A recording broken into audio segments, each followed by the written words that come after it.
Wireman ट्रेडमध्ये शिकत असून हाफ वेव्ह रेक्टिफायर हा प्रॅक्टिकल आम्ही केला आहे. तर अगोदर स्टेप डाऊन ट्रान्सफॉर्मर वापरला आहे सेंटर टॅप ह्या प्रकारचा, व हाफ वेव्ह रेक्टिफायर सर्किटमध्ये एकच डायोड वापरत असून त्याच्या सर्किटच्या पॅरलमध्ये कॅपॅसिटर वापरला आहे व त्याच सर्किटच्या सिरीजमध्ये रेजिस्टर व LED जोडून हा सर्किट पूर्ण केला आहे. व ह्या सर्किटमध्ये महेश सरांनी आमची खूप मदत केली. कसं करतात? DC सप्लाय आपल्याला रेक्टिफिकेशनसाठी लागतो. तसं नाही DC सप्लायसाठी सर रेक्टिफिकेशन मशीनमध्ये मोटरमध्ये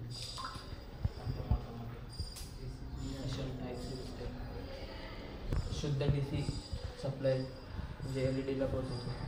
कमी ट्रान्सफॉर्मर किती हा 230 वोल्ट प्रायमरी आणि सेकंडरी 12 वोल्ट. म्हणजे त्याला चालू करायला 230 लागतो.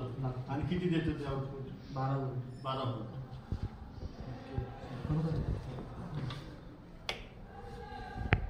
आता याला DC सप्लाय भेटतो.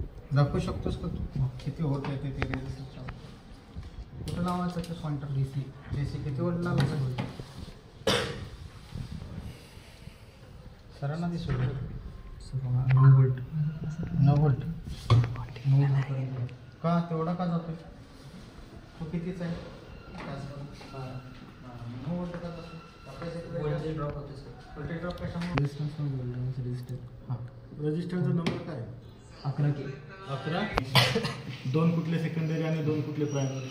सर हे प्रायमरी आहे अच्छा. आणि सेकंडरी आहे. Okay, good, very good. ठीक आहे सर.